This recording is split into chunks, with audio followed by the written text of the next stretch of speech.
quiero mandar sobre todo un saludo a los que nos están viendo en streaming y para decirles que lamento muchísimo que no hayan podido disfrutar presencialmente de Sevilla. Los que lo hemos vivido hemos vuelto a comprobar que Sevilla tiene vida, que Sevilla tiene amor, ¿no?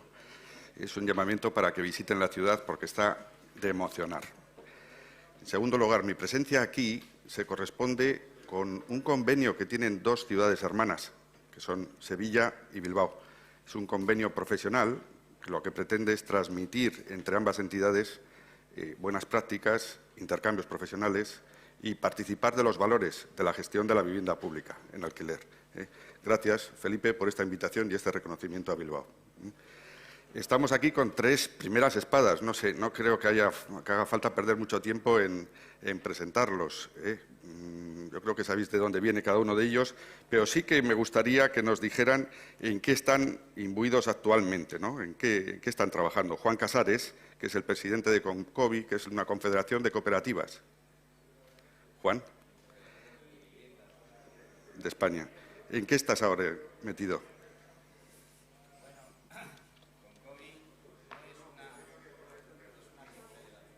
Sí, ¿tengo micro? Ahora No sí. sé. ¿Ahora sí?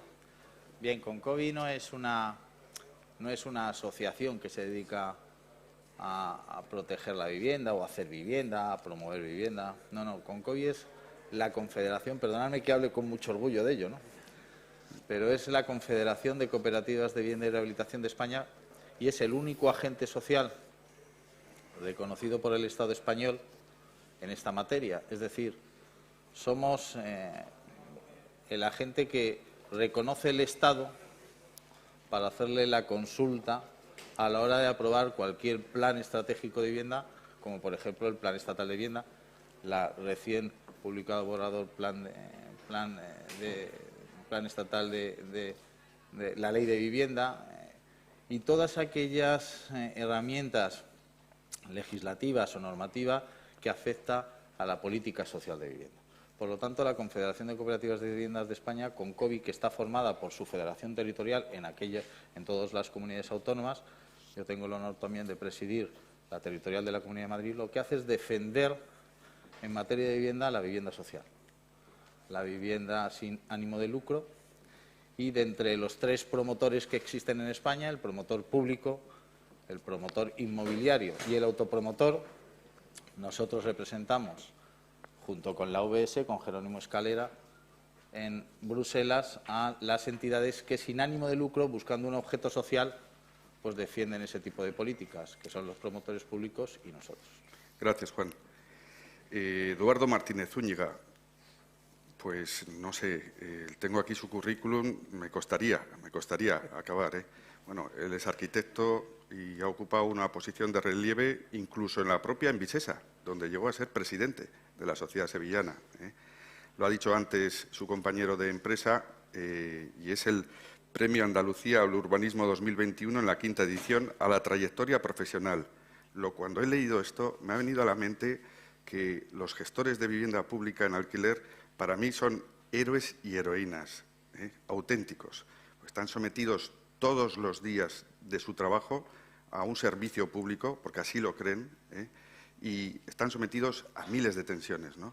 Y he visto que en tu trayectoria eres una de esas personas que sin duda habrá contribuido a hacer más digno la vivienda social en Andalucía y en España. Yo pido un aplauso para ti y para todos.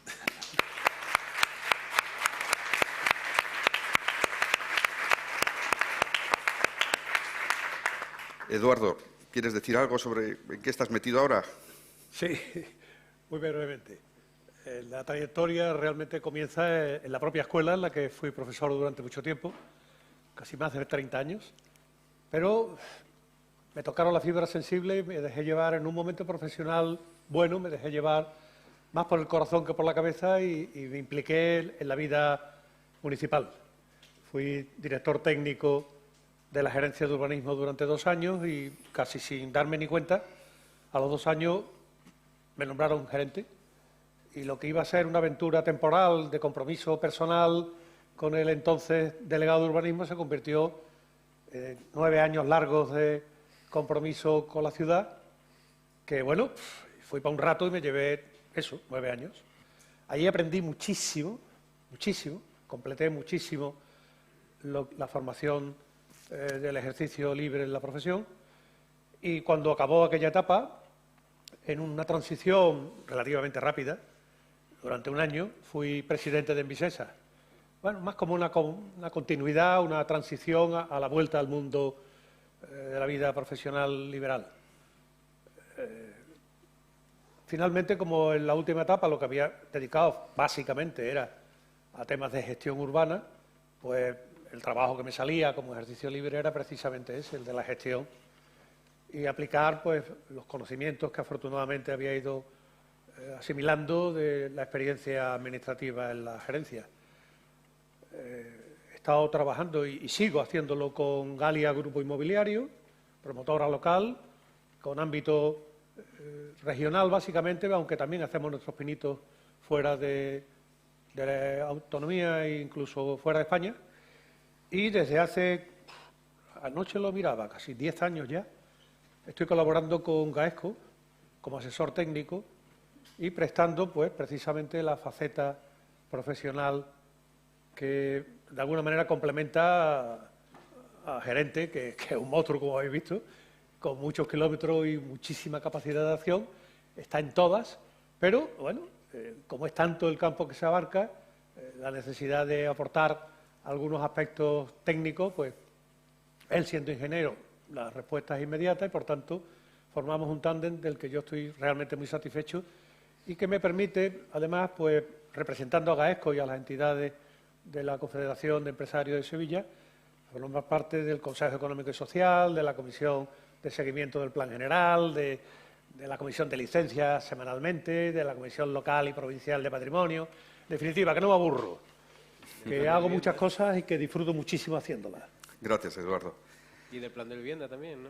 Bueno, el plan de vivienda, el seguimiento de la lista, la participación en los reglamentos. Es que son 51 años de ejercicio, no voy ahora a consumir el tiempo charlando de mí. Gracias. Felipe Castro, creo que no hace falta presentación. Ya hace unos años que nos conocimos. Yo recuerdo cómo estaba la empresa municipal de vivienda de Sevilla. Lo recuerdo perfectamente. Y he visto el trabajo que has hecho, sinceramente. Enorme trabajo. Has situado a Sevilla otra vez en la punta de lanza de la vivienda social en España. Eres arquitecto y director gerente. No sé si eres más director gerente que arquitecto. Buena pregunta, sí. La verdad es que sí. Es difícil compaginar ambas facetas y cada vez soy más director gerente y menos arquitecto, porque he tenido que alejarme de los proyectos para dejar hacer su trabajo a los que tienen que hacer ese trabajo y yo pues lanzarme a mi parte, que también es importante y suficientemente dedicación necesita, ¿no? Como para estar andando proyectos, pero lo he hecho mucho de menos, Chema, mucho. Me alegro. Espero que no te dejen. Bueno, hoy vamos a hablar de las fórmulas de acceso a la vivienda y pone venta versus alquiler. No vamos a hacer una encuesta ni un proceso participativo, pero por favor, ¿podrían levantar la mano los que viven o residen actualmente en alquiler aquí?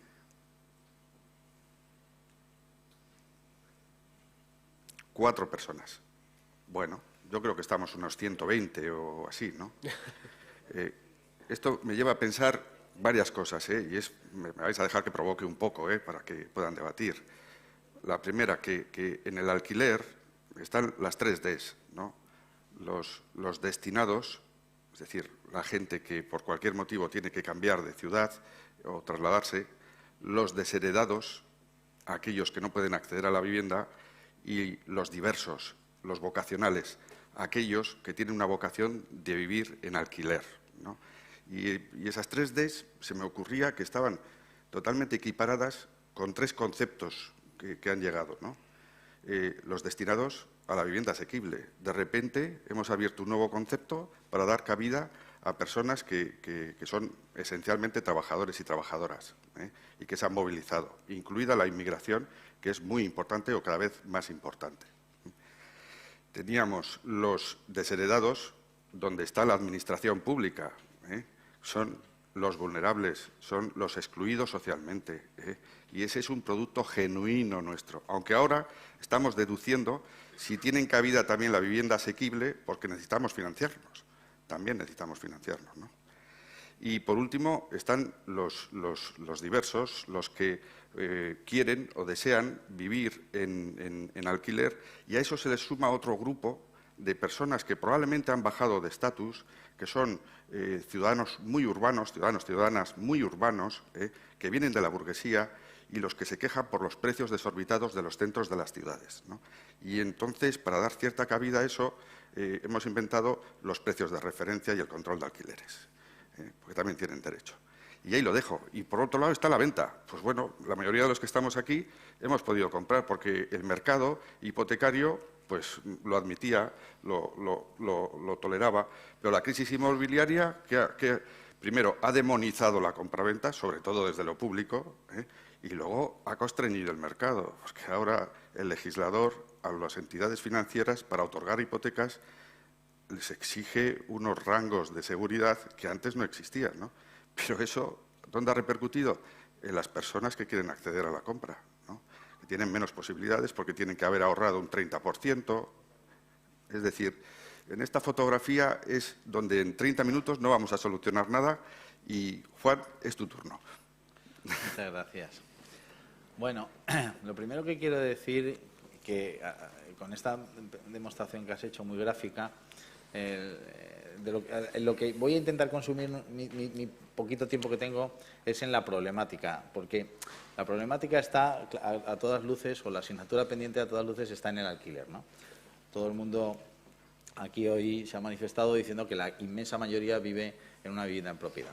Y además es que la vivienda en propiedad no es un problema, no lo ha sido nunca, han querido muchas veces, como tú bien has dicho, demonizarla, y nunca ha sido un problema. Los tres promotores que existen en nuestro territorio nacional o en nuestra ordenación, los públicos, los inmobiliarios y los autopromotores, hemos satisfecho perfectamente la demanda de vivienda de nuestra sociedad, de todos los perfiles económicos, de renta, etcétera, ¿no? Por lo tanto, la gran asignatura pendiente está en el alquiler. No se puede hacer ningún plan estatal de vivienda, en Concovi llevamos muchos años diciéndolo, no se puede hacer ningún plan estatal de vivienda, ni ninguna ley de vivienda, aunque sea evidentemente la primera ley y que con ese rango de ley y con esa estructura que aquí ya se ha mencionado y se ha un poco analizado, lo poquito que se ha podido analizar porque se publicó antes de ayer, ¿verdad?, el miércoles pasado, ¿no?, el borrador. Hasta el día 18 de noviembre tenemos los agentes sociales y todos tiempo para opinar y alegar o recurrir los puntos que consideremos importantes de esa ley. Ninguna medida estatal se puede hacer, y ya lo anunciaba Anselmo Menéndez aquí, cosa que no lo sabía y le agradezco que lo haya dicho, sin que haya una comunicación entre ministerios. No se puede hacer un plan estatal de vivienda solo con el Ministerio de Fomento, ahora Transporte, Movilidad y Agenda Urbana. No se puede hacer sin consultar, sin diseñar y hablar con su homólogo de Hacienda, con su homólogo de Empleo, hasta de Industria. Yo me pregunto qué hacen nuestros ministros en esos consejos de ministros, que se reúnen tanto, y qué hablarán cuando le pregunten a la ministra que está llevando Iñaki Carnicero como director general de Arquitectura, que están intentando redactar una ley de vivienda.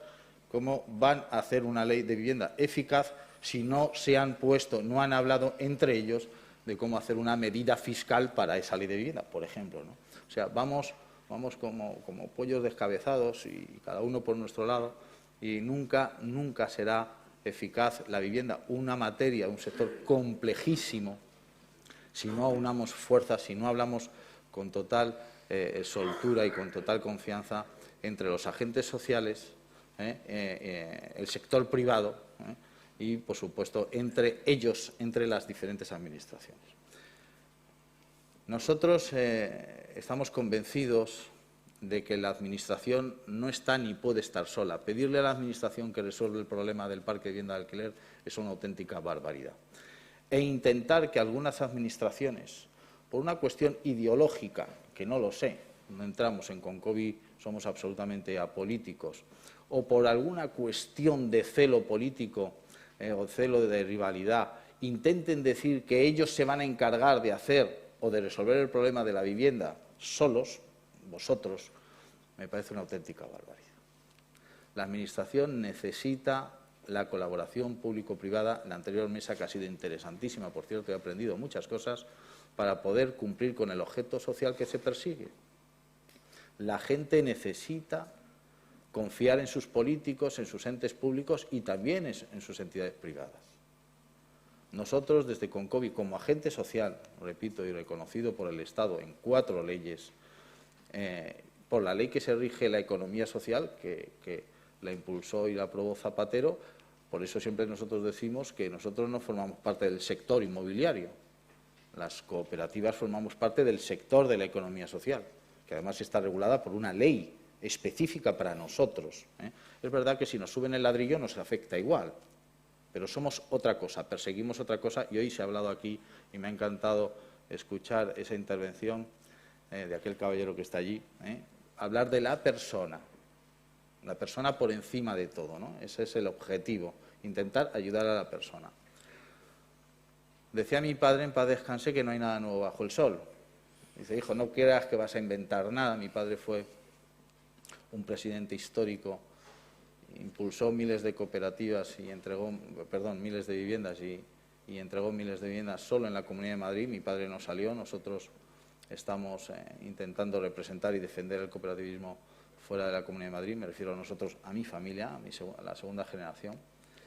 Y he asumido el cargo de presidente de Concovi, que además me agrada mucho que esté aquí Gaspar. Él dice que en sus últimas intervenciones, yo espero verte mucho por estos foros, Gaspar, es fundamental tu experiencia, tu aportación y la maestría con la que has manejado toda tu vida la función social que has defendido. Incluso él se atrevía a hablar hace un rato de CECODAS. Hacía años que no hablaba yo, oí hablar yo de CECODAS, ¿no? Desde Alfonso Vázquez Fraile, que fue el presidente que yo sustituí. Ser el segundo presidente de Concovi es una putada, porque ser el 13º de algo, pues te camuflas entre el bueno y el malo, pero ser el segundo después de don Alfonso Vázquez Fraile, pues es una auténtica faena, ¿no? Porque jamás vas a poder estar a la altura de esa persona, ¿no? ni de ese mito, ¿no? Entonces, yo vengo hoy a hablar, a pesar de que no hay nada nuevo bajo el sol, yo vengo a hablar de las cooperativas integrales o de las cooperativas de segundo grado. ¿Por qué? Porque cuando se hablaba de cómo solucionar parte del problema de la vivienda de alquiler o cómo aportar Concovi alguna solución o alguna idea, más que por no perder el tiempo y quedar bien en algún debate de esto, se hablaba de que las cooperativas no podíamos estar en el mercado de alquiler. Y además tenía cierta lógica, porque evidentemente la autopromoción de vivienda significa que todos nosotros nos incorporamos a una entidad cooperativa, a una sociedad cooperativa, la constituimos para autopromover nuestra vivienda, la vivienda que vamos a consumir. Por lo tanto, no tenía mucho sentido que 120 personas que estamos hoy aquí nos constituyéramos en una cooperativa para autopromover 120 viviendas que alquilaras tú. ¿O sí? ¿O sí tiene sentido? Entonces yo estoy convencido que tiene todo el sentido del mundo las cooperativas patrimonialistas. ¿Por qué defiendo el modelo cooperativo? Por su garantía jurídica, por la estructura jurídica de la sociedad cooperativa. Y cómo la sociedad cooperativa, con esa garantía jurídica y estatutaria, le puede garantizar al administrador o al ente público con el que vamos a colaborar que el objeto social que impulsa ese plan estratégico y esa ley de vivienda que estamos intentando aprobar va a cumplir el objeto social que se pretende.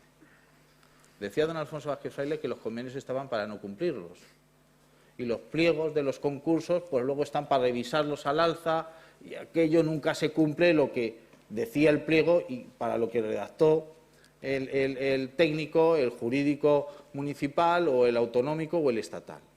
Sin embargo, las cooperativas, cuando se constituyen bajo una figura en la que solo pueden permitir y solo pueden maniobrar en la línea del cumplimiento del objeto social. Solo puede haber o puede constituirse una cooperativa solo para pilotos de avión. Solo para rubios, solo para morenos, solo para chicas, solo para mayores de edad, para jóvenes, para discapacitados. Un minutito. Por lo tanto, voy a intentar terminar muy rápido. Una cooperativa integral de viviendas es una cooperativa que se constituye para cumplir dos funciones en esa misma cooperativa. La cooperativa promueve y consume la vivienda. Una cooperativa de segundo grado es una cooperativa que está constituida por otras cooperativas. Por lo tanto, la cooperativa de segundo grado, que puede ser y es la cooperativa patrimonialista y promotora, puede estar compuesta por el Ministerio, por el Ayuntamiento de Bilbao, por el BEI o por el Ayuntamiento que aporta el suelo en derecho de superficie. Esos pueden constituir la sociedad cooperativa de segundo grado, que es constituida a su vez por 2, 3 o 100 cooperativas de consumo de vivienda. ¿Quién son los que conforman las sociedades de consumo? Los inquilinos, los beneficiarios del objeto social. Por lo tanto, sí, vivienda de alquiler, sí, a través de la economía social, también, porque nosotros no podríamos, sin vosotros, los empresarios, cumplir el objeto social por el que peleamos y luchamos todos los días. Es así, Muchísimas perfecto. Es el cohousing o la vivienda colaborativa. Podríamos todavía Interesantísimo. girar muchísimo más. Las cooperativas de consumo puede ser una de las que conforman la de segundo grado, puede ser la que consume la vivienda, pero una segunda puede ser la de servicios, la de trabajo asociado, la que haga el mantenimiento, la que dé el servicio hospitalario, sanitario, educativo. Me decían el otro día en una promoción que entregamos en Cañaveral, en Madrid, de 250 viviendas, y me decía el concejal: bueno, Juan, enhorabuena, has entregado una promoción maravillosa, habéis otro ejemplo más de que las cooperativas pues pueden hacer vivienda, estamos hablando de vivienda protegida, 40.000 euros por debajo del módulo. Ese era el mérito. De hecho, FECOMA, la Intersectorial de Economía Social de Madrid, le dio el premio a esa sociedad cooperativa en el área de vivienda, ¿no? Y cuando me preguntaba el concejal que qué veía yo o qué me motivaba a mí esas 250 viviendas, yo le dije algo que le dejó bastante descolocado, que fue: pues veo unos 220 coches a las 8 de la mañana en ese semáforo mañana. ¿Por qué? Porque podíamos haber diseñado esa cooperativa de segundo grado para intentar que una cooperativa de servicios de transporte hubiese permitido, en la memoria de calidades, estar hablando de que esa vivienda puede ser en propiedad o de alquiler, pero también va a tener un servicio de transporte en el que no vamos a poner 250 coches en el semáforo a las 8 de la mañana, en ese cuello de botella, que son 250 coches más en un barrio, ¿verdad?, es bastante complicado ya de por sí, ¿no? Entonces, se pueden diseñar cooperativas. En cooperativa todo es posible, estoy convencido, siempre con la colaboración vuestra, de los entes públicos, y, por supuesto, con la inestimable ayuda de las empresas, de los técnicos, de los oficios, que conseguís que nosotros cumplamos nuestro objeto social. Las cooperativas es el sistema productivo de vivienda que necesita externalizar el 100% de sus necesidades. Vosotros, los promotores públicos, tenéis oficinas, empleados y tenéis un gasto de estructura. Las promotoras inmobiliarias, ni digamos. La cooperativa no tiene ni un solo empleado. Podría tenerlo. ¿Para qué? Si estáis vosotros. Muy bien, gracias, Juan. A vosotros. Eduardo. Sí. Yo realmente, evidentemente no puedo entrar en el nivel de detalle que acaba de hacerlo. Haría unas reflexiones de tipo global sobre la problemática que nos trae precisamente el tema de venta versus alquiler. Cuando decías al empezar hace un instante las 3Ds, yo de entrada había previsto solamente una, pero las otras son también consecuencias de ellas. Es decir, que la tradición lo que te dice es: ¿quién alquila? Dice: el que no tiene dinero para comprar. No es así, no es así. De hecho, muchas circunstancias, sobre todo a partir de la crisis del 2008, han hecho que las tendencias se vayan modificando. No vamos a hablar ahora de las diferencias enormes que existe de la situación desde el punto de vista de titularidad de vivienda o viviendas en alquiler en España en relación con otros países. nos machacan diariamente haciéndonos ver que somos un país con un nivel de alquiler muy bajo en relación con otros países, como puede ser Alemania o puede ser Francia, ¿no? Pero bien, la realidad es esa. Hay una idiosincrasia. Eduardo, perdona, yo suelo decir que igual tienen que copiar los europeos. ¿Perdón? No lo sé, que igual tienen que copiar en Europa. Perdona, ¿eh? No, por Dios. Hay una circunstancia que también ha hecho que las cosas se modifiquen. El mercado laboral ha cambiado. Históricamente, bueno, todo el mundo quería quedarse a trabajar donde ha estudiado, donde ha residido habitualmente. Hoy día las circunstancias te obligan a que te tienes que ir donde esté el trabajo. Y si el trabajo es fuera de tu ciudad, pues te tienes que ir y arrastrar a la familia. Evidentemente, si en momentos iniciales de una pareja o de una familia te implicas en una compra porque puedes hacerlo, de alguna manera eso te amarra, te ata al lugar donde estabas. El alquiler te permite una mayor movilidad. Bueno, son aspectos que indudablemente hay que tener en cuenta. Ahora, ¿quién accede? Y ahí empezamos con otra matiz de las muchas caras que tiene este poliedro. Realmente, el esfuerzo que es necesario plantearse desde el punto de vista económico te obliga a que, con el dinero que está estipulado como salario mínimo interprofesional, el porcentaje máximo de esfuerzo, que Felipe nos va a contar algo especialmente ilustrativo, hace que, bueno, el tema esté especialmente dificultado.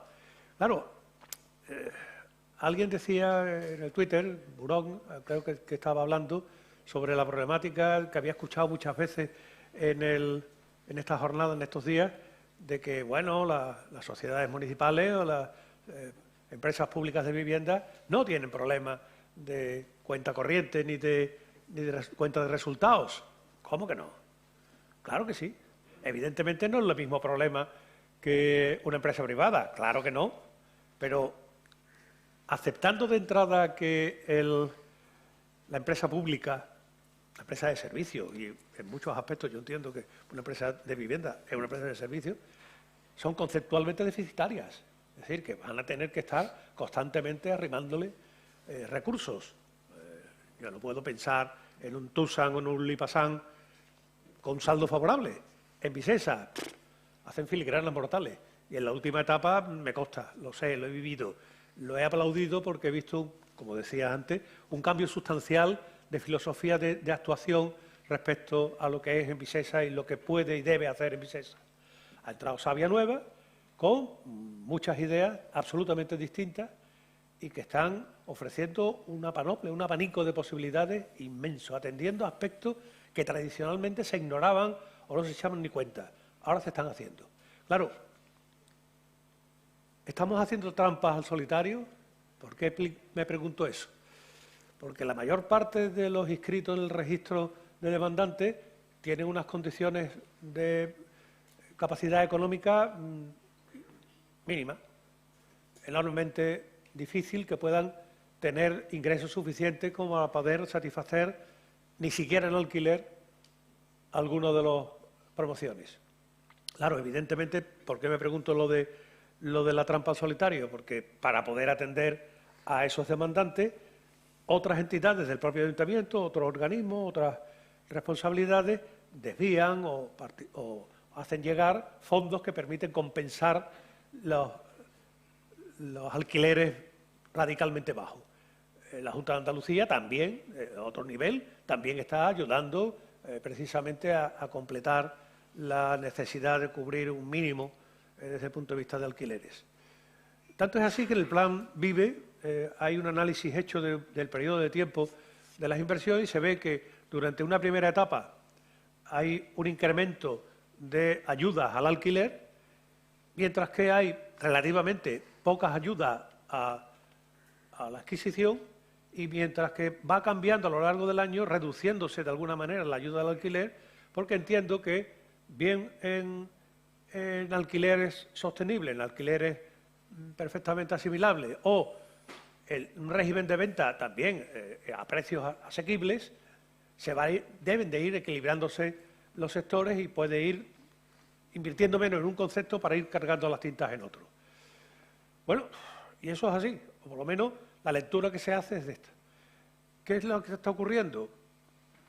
Como llevo ya 50 años metido en este tinglado de la profesión, tengo la perspectiva de cómo ha ido evolucionando la manera de intervenir en el mercado inmobiliario y en el mercado de la vivienda. Evidentemente, hoy estamos hablando con unos conceptos de solución a problemas sociales, problemas económicos, problemas de exclusión. Son, de alguna manera, no voy a decir que sean aspectos nuevos, pero que evidentemente han ido ganando peso en el transcurso del tiempo y ahora mismo son absolutamente prioritarios. Y bendito sea Dios, que así sea, porque entiendo que lo que está pasando es una degradación progresiva, unas separaciones muy importantes de unos niveles y otros, y la absoluta necesidad que desde el poder público, y ahora haremos alguna distinción con respecto al privado, tenga que venir a ayudar a resolver esa problemática que es absolutamente perentoria y angustiosa. Y no hace falta más que, lamentablemente en Sevilla tenemos barrios que son una demostración de lo que estamos hablando. ¿Qué ocurre con el privado? Bueno, pues el privado tradicionalmente, excepto muy pequeñas sociedades, pequeñas en número, en la gestión y en la promoción inmobiliaria, cuando se han dedicado al alquiler, es porque tienen conceptualmente y tradicionalmente un concepto de sociedad patrimonial. A nivel local, yo creo que 2, y si me apuras 3, pero ya está. A nivel autonómico, realmente poco.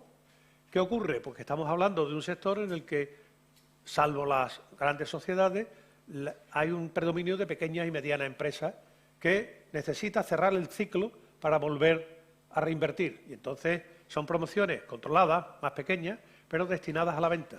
Con todo lo que eso significa, que se ha perdido, diríamos, la alegría de los años previos a la crisis, donde unos márgenes de venta cómodos te permitían invertir en la parte de viviendas protegidas que te obligaba al propio planeamiento por la reserva del 30%, pero que eso se ha perdido, porque ahora mismo la vivienda libre, el margen que tiene es tan escaso, tan pequeño, tan dificultoso, tan dificilísimo de obtener financiación, que no te queda margen para acometer las viviendas protegidas. Ojo, viviendas protegidas que en el planeamiento te fijan fecha y lugar concreto para tener que ejecutarse. Entonces, entre que por un lado hay dificultades muy serias de inversiones municipales para poder, estoy hablando en el caso de Sevilla, para poder poner la parte que corresponde al ayuntamiento de los sistemas generales, porque la del privado ya se puso. Son unidades que no se desarrollan. Y además, aun cuando tuvieran la posibilidad de desarrollarse, el problema es que el promotor privado, ojo, en manos de los bancos, la mayor parte en dación de pago de las deudas de las sociedades que han ido desapareciendo o que han ido asfixiándose progresivamente en el periodo de crisis, nos hemos planteado que, bueno, si yo acometo la urbanización, automáticamente pongo en marcha un mecanismo en el que el tiempo corre en mi contra porque las viviendas protegidas hay que hacerlas. Bueno, el privado tiene ese inconveniente, evidentemente, que tiene que recurrir a una sistemática de registro, que en algunos casos funciona, Sevilla es un ejemplo, en otros no. Entonces, esa dinámica es muy, muy complicada. Alguien decía antes, el gerente del Patronato de la Vivienda, hablaba de las normativas y de la necesidad de actualizarlo. Yo, por capricho, por seguimiento, llevo hecho un control desde que se promulgó y se entró en vigor la LOUA, y ahora mismo, en materia de vivienda y de planeamiento, tenemos normas de obligado cumplimiento que superan las 300, que se dice pronto, estatales y autonómicas. Más de 300 normas de obligado cumplimiento, de muy diverso pelaje, eso sí. Y la mayor parte con parches y reparches. Pero trabajar en esas condiciones es muy complicado. Entonces, bueno, es necesario, y él lo decía, revisar en profundidad el concepto de vivienda protegida y todas las normativas que trae consigo. Ahora mismo se está flexibilizando algunos conceptos, incluso los sistemas de calificación provisional y los sistemas de adjudicación de estas viviendas están adaptándose a nuevas circunstancias. Si hay una normativa estatal o, en este caso, municipal, en el plan general, donde se dice qué es una vivienda y qué normas tiene que cumplir, sorprendentemente, la normativa de protección oficial supera incluso las exigencias de la vivienda libre, con unas obligaciones que hacen que incluso el metro cuadrado puede costar proporcionalmente más caro. Y como, por otra parte, la vivienda libre que se vende es sensiblemente parecida a la de protección oficial y tiene las mismas ventajas y, desde luego, ninguno de los inconvenientes, pues claro, el mercado todo eso lo sufre y es complicado, muy complicado. Evidentemente, las entidades públicas tienen un problema de el mal concepto que se forma cuando vende su suelo al privado y la dificultad que tiene de poner en venta viviendas de protección oficial promovidas por la propia entidad cuando tiene fundamentalmente un listado que demanda viviendas en alquiler. Evidentemente, hablábamos antes de la cuenta de resultados, es necesario que haya un reciclado. La entidad pública tiene una ventaja, que habitualmente se nutre de un suelo que procede de patrimonio municipal de suelo, rara vez lo compra, normalmente se le cede y eso le permite salir en esa lucha hasta llegar al final con unos números defendibles, con la ventaja de no tener que haber desembolsado el costo del dinero. La empresa privada obviamente eso no lo tiene, tiene todo lo contrario, tiene que ceder un porcentaje a lo público. Y bueno, de todo esto podríamos seguir hablando indefinidamente, pero que indudablemente son aspectos que inciden en toda la problemática del sector, claro. Don Eduardo, muchísimas gracias por la síntesis, de verdad. Te lo digo sinceramente. En el marco de lo que comentas, yo he hecho en falta en el proyecto de ley de vivienda un régimen jurídico específico para la vivienda de protección pública en régimen de alquiler, que es la herramienta básica. Hemos llegado y llevamos 3 días hablando hasta cuando se hace la obra, pero nadie dice nada el día después de entregar las llaves. Y eso el Estado debiera de tener una corresponsabilidad con las comunidades autónomas porque tiene la legitimación para hacerlo, fijando los criterios de adjudicación de vivienda, fijando las condiciones de incumplimiento, fijando las condiciones de renta, fijando las condiciones de repercusión de gastos, de cesiones y subrogaciones, un régimen de vivienda pública específico con tipologías diferentes de contratos de alquiler que exceden con mucho de lo que es la LAU 2994. ¿No? Es lo único que he hecho en falta, sin más, vamos. Felipe, tu turno, perdona. Gracias, Chema. Bueno, yo voy a intentar ser muy breve. Voy a enseñar un par de mapas que hemos preparado en Sevilla, que estamos actualizando y diagnosticando la situación de la vivienda en Sevilla permanentemente para intentar entender el fenómeno y poder ir reajustando las políticas conforme se van produciendo, ¿no? Es una estrategia que teníamos ya incluida dentro del plan de vivienda, que tenía como previsión el hecho, por un lado, de mantener la participación y el seguimiento a través de mesas sectoriales en las cuales participa Eduardo, por eso lo conoce perfectamente, y además, a su vez, ir haciendo estudios que fueran documentando qué estaba ocurriendo con la vivienda en Sevilla en el tiempo, ¿no? Porque es importante saber qué está pasando para poder tomar decisiones y diagnosticar esos problemas antes. No sé si puedo tener acceso a la presentación. Parece que no. Bueno, pues entonces simplemente voy a seguir comentando un par de temas previos, ¿no? Sí. Envisesa es una empresa municipal al 100%, como ya sabéis, que básicamente lo que ha hecho en su historia ha sido la vivienda en venta, ¿no? La vivienda en propiedad. Lo que ha hecho ha sido vender viviendas.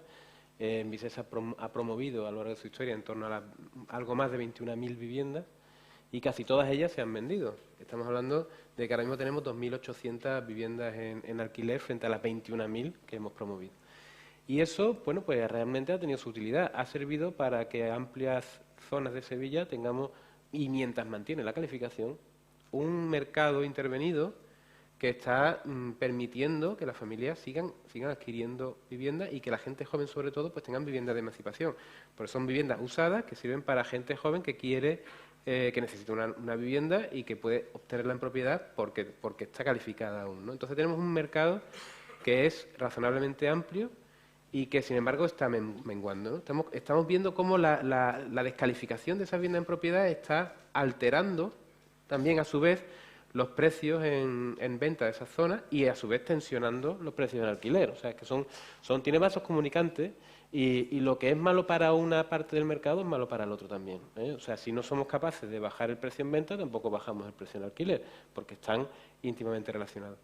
Y en Sevilla hemos detectado cómo lo que ocurre con la disfuncionalidad entre el mercado de alquiler y el de venta, el acceso a la vivienda en alquiler y el acceso a la vivienda en venta, el esfuerzo que tienen que hacer las familias para acceder a ella, pues detectamos que prácticamente en toda la ciudad las rentas, los ingresos disponibles de las familias cumplen con el objetivo de que se destinen menos de una tercera parte para poder acceder a la vivienda. Sin embargo, cuando hacemos lo mismo para el alquiler, resulta que empezamos a encontrarnos con donde grandes zonas de la ciudad las familias no tienen capacidad para abonar el precio de alquiler. Entonces, bueno, como mínimo creo que es un debate que puede tener cierta reflexión. También está justificado en que hay un mercado de alquiler muy pequeño en Sevilla, es tan pequeño como para que entre Envisesa, Abra, la empresa autonómica, y las pocas que tiene el Estado, pues tengamos el 25% del mercado del alquiler de Sevilla. O sea, que imaginaros la escasez, ¿no?, de esas viviendas. Y por otro lado, que al haber hecho tantísima vivienda en propiedad, pues seguimos teniendo un mercado intervenido donde la gente puede comprar viviendas a un precio muy inferior. Es decir, se compatibiliza lo que es el producto de venta y el producto de alquiler. Nosotros, de hecho, hemos transformado ya nuestra política y seguimos manteniendo la venta como política, porque entendemos que además tenemos que mantener esa estructura y tenemos que conseguir financiar el acceso a la vivienda de las capas más desfavorecidas, y eso hay que hacerlo de la sostenibilidad financiera, como además nos marca la ley estatal de base, o sea que no tenemos otra posibilidad, ¿no? Y por otro lado, cuando hablamos de colaboración público-privada, ¿por qué pensamos que solamente pueden colaborar grandes corporaciones o grandes entidades que son las que pueden financiar grandes cantidades de viviendas? Cada propietario que está cediendo una vivienda en protegida está financiando un bien que va a poder ser utilizado durante toda su vida útil por todas las familias que puedan entrar ahí, siempre que la calificación se mantenga, se controle el precio y se controle la adjudicación. Entonces, evidentemente, la adjudicación quizás también tendría que ser a través de agencias públicas de adjudicación, no solamente como meros registros, y que incluso la Administración tuviera que asumir una responsabilidad en cuanto a la falta de adjudicación, de abonar la renta mientras no se adjudica. En fin, creo que hay mecanismos para poder entrar a conseguir parques públicos potentes y grandes, porque el tanteo y retracto también es una posibilidad muy fuerte, ¿no?, que no estamos utilizando simplemente porque estamos obviando que los propietarios, pequeños propietarios, cada propietario de su vivienda, no pequeño, su vivienda, puede convertirse en un aliado tuyo en el futuro. Interesante, Felipe. A ver si podemos compartir el mapa y os lo enseño. Pero visualmente es más atractivo. No lo sé si abrimos un turno para si alguien quiere hacer alguna pregunta brevemente. Tenemos 5 minutos. Mira, tienes ahí. Bueno, esto era un detalle nada más. La huella de Envisesa en Sevilla es muy potente. Todo eso son actuaciones que ha hecho Envisesa en la ciudad, la mayoría residenciales, pero también dotacionales, ¿no? Hay algunos que son barrios completos, como podéis ver, ¿no? Pero el mapa que quería comentaros, no sé si no se ve muy bien, pero bueno, este es el mapa de esfuerzo de la vivienda en propiedad.